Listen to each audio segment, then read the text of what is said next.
You're in tune to the Paperflip Real Estate Podcast. Everyone is telling you that buying a house is the best investment you could possibly make. It's the cornerstone of the American dream, the clearest path to building real wealth. But what if I told you that right now in July 2025, following that advice might be the single most expensive financial mistake of your life? You've been told over and over that renting is just throwing money away. But today, we're going to shatter that myth. We're going to prove with hard numbers why continuing to rent could actually be the smartest financial move you could make. So before you even think about calling a real estate agent, you need to watch this. So let's get into it. Let's discuss here the allure of home ownership, that American dream. Now let's be real. The dream of owning your own place is powerful. It's about way more than just money. It's about having stability, freedom, and a real sense of belonging. It's the idea of painting the walls whatever wild color you want, planting a garden, and knowing that this little corner of the world is truly yours. For generations, this has been the goal, a physical sign that you made it. This emotional pull is what makes the whole rent versus buy debate so tough. It clouds our judgment and makes us listen to old, outdated financial advice. That desire to own is totally valid, but when the market is as tricky as it is today, letting your heart drive the biggest financial decision of your life can be a recipe for disaster. We have to separate the dream from the dollars and cents. So here goes. This is myth number one. Renting is throwing money away. Renting is throwing money away. This is the line you hear from your well-meaning parents, your friends, and pretty much every real estate agent on the planet. Why pay your landlord's mortgage when you could be paying your own? It sounds like a slam dunk argument, but it's deeply flawed because it ignores a simple truth. Owning a home comes with its own giant pile of unrecoverable costs. You throw away a ton of money every single month as a homeowner as well. These are the costs that, just like rent, you'll never get them back. First, there's the mortgage interest. For the first several years of the loan, the vast majority of your payments go straight to the bank, not to building your own equity. With mortgage rates sitting around 6.7%, that's a massive chunk of cash just vanishing every month. And second is property taxes. Now, this is a percentage of your home's value that you owe the government every single year, and it never ever goes away. And third, you got homeowners insurance, which isn't optional. And finally, the big one everyone forgets about is maintenance and repairs. The old rule of thumb was to budget 1% of your home's value for upkeep each year, but with the cost of everything going up, that number can easily be much higher. That rent you were supposedly throwing away suddenly looks like the interest, the taxes, the insurance, and the maintenance you're throwing away as a homeowner. Only difference is, as a homeowner, these costs are unpredictable and can hit you with a huge bill when you least expect it. Myth number two, mortgage payment is the same as rent. A mortgage payment is the same as rent. This is the second myth that traps so many hopeful home buyers. They punch some numbers into a mortgage calculator, see a monthly payment that looks like the rent that they're paying, and think, hey, I can do this. But that mortgage payment is just the tip of the iceberg. Now, nationally, an average mortgage payment now costs 38% more per month than average rent. And get this, in all 50 of the largest U.S. metro areas, it is currently cheaper to rent than to buy. Now, let's break it down with a real-world example for July 2025. Say you want to buy a modest home for, let's say, $450,000. First, the down payment. If you put 20% down to avoid that extra insurance, that's $90,000 in cash you need right out the gate. Your loan is for $360,000. With a 30-year fixed mortgage at 6.6%, your basic principal and interest payment is around $2,300 a month. But we're nowhere near done. Next, tack on property taxes. Let's use a conservative national average of 1.1% of the home's value per year. That's another $412 a month. Then, add homeowners insurance. Fair estimate is around $175 per month. And please, let's not forget about maintenance. Use that 1% rule. That's $375 a month you need to be saving for when the water heater gives out or that roof starts leaking.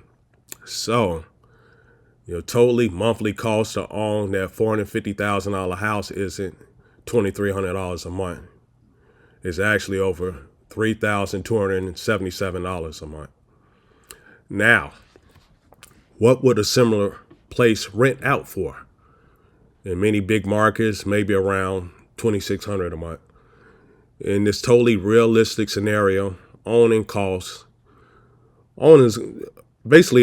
to cost you around $700 more every single month than renting. Now, suddenly that idea that a mortgage is just like rent falls apart, doesn't it? Now, I'm not against home ownership, and we're going to get around to that because, here on this channel, me as an agent, my goal and my job is to get you into that home, and I'm all for it, and it's the way to go about doing it. We're going to get around that. It might sound contradictory, but we're going to get to that in a moment. So here's the real cost of buying in July 2025. The math we just did shines a pretty harsh light on the current housing market. While mortgage rates have dipped a bit from its peaks, they are still very high, making borrowing money incredibly expensive. A rate of 6.67% is a world away from the sub 3% rates people got a few years ago, and that difference can add up to hundreds of thousands of dollars in extra interest over the life of a loan. On top of the painful monthly costs, we have to talk about the entry fee, which is the closing costs. These are all the fees for getting that loan, the appraisal, the title insurance, and a dozen of other things. They usually run between 2% and 5% of the home's price. For a $450,000 house, that's another $9,000 to $22,000 in cash you have to bring to the closing table on top of your $90,000 down payment. So, just to get the keys, you're looking at an upfront cost of around $100,000 or more. That is a massive financial hurdle and a huge risk. If your home price stays flat or even dip in the next couple of years, you could lose a huge chunk of that cash if you had to sell it unexpectedly.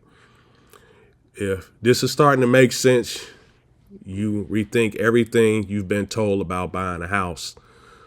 Won't you do me a favor? Hit the subscribe button for me. Go ahead and tap the like and the subscribe button for me. I put out content every week that could cut through the hype and give you the straightforward financial advice that you actually need and that you can actually use. Don't miss the next episode right here on Lloyd for Real Estate.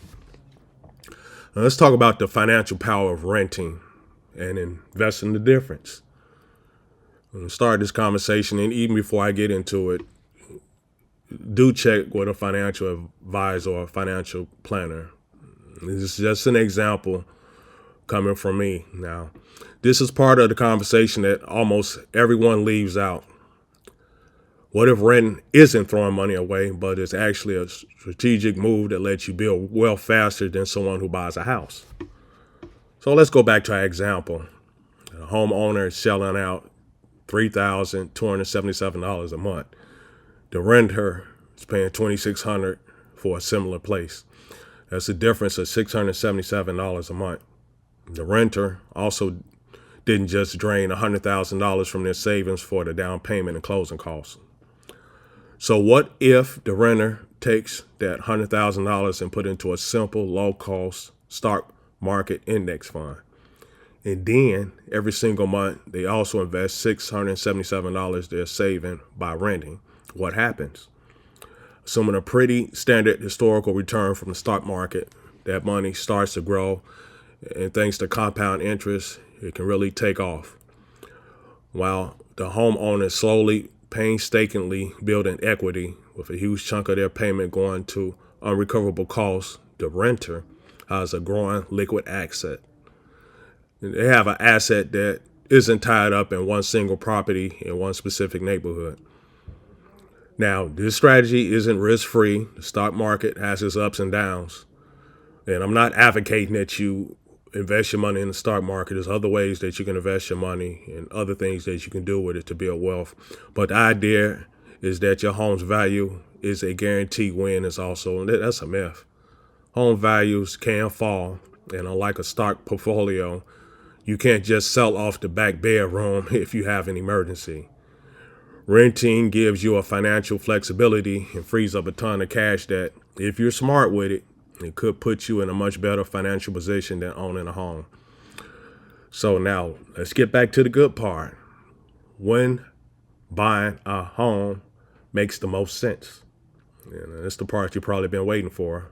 So like I say on this channel, we advocate home buying. And it's my job to get you into a home. Now, after all of this, you might be thinking, I'm totally against buying a house, and I want you to do that. I'm not advocating for that. Once again, against buying a house at the wrong time for the wrong reasons and without knowing the true costs. Now, home ownership can still be fantastic. It can be a wealth building move for the right person in the right situation. So, when does it make sense? The biggest factor is your time horizon. Now, most experts would tell you that you need to plan on staying in a home for at least 5 to 7 years to have a good shot at breaking even. That gives the home enough time to hopefully appreciate in value and cover the massive costs of buying and selling. Second, you need to be on solid financial ground. That means a stable job, a 6-month emergency fund that's separate from your down payment, and no high interest debt like credit cards. You have to be able to easily afford not just the mortgage, but all the other costs with being house poor. And finally, you have to consider the non-financial side. If you deeply crave that stability, community, and freedom that owning a home provides for you, and you're in a financial position to do it without wrecking your budget, then it can absolutely be the right call for you. The key is to make the decision with your eyes wide open to the real numbers, not because of the pressure from society or outdated myths. You just need to look at the numbers for what they actually are. And a lot of times we just hear, oh, you rent, you can pay that same amount on a mortgage. But again, home ownership comes with other costs. And that's the whole idea with today's briefing, is for you to take a look at the other aspects of owning a home and comparing that to actually renting. So it's your decision, and here's how to make it. It's all up to you. The whole rent versus buy debate isn't about which one is universally better. It's about which one is better for you in your city with your money right now in July 2025. And the answer has changed. The days when buying a house was a guaranteed ticket to wealth are on hold right now. Right now, a lot of people renting is the smarter financial play for them. It means lower monthly bills, more flexibility, and a real chance to build wealth in other ways. So, figure out your best move. Don't listen to your parents or some guru on the internet. Ask yourself these 4 following questions. How long am I really going to live here? How long am I really going to live here? If the honest answer is less than 5 years, renting is almost certainly your best bet. Question number 2. Have I calculated the entire monthly cost? Don't just look at a mortgage payment. Add up realistic numbers for taxes, insurance, and at least 1% of the home's price for maintenance every year, because maintenance does come up unexpectedly. That hot water heater goes out, AC unit, the roof. all kind of things, appliances in the kitchen, things do happen. Number 3, do I actually have the cash? Do I actually have the cash?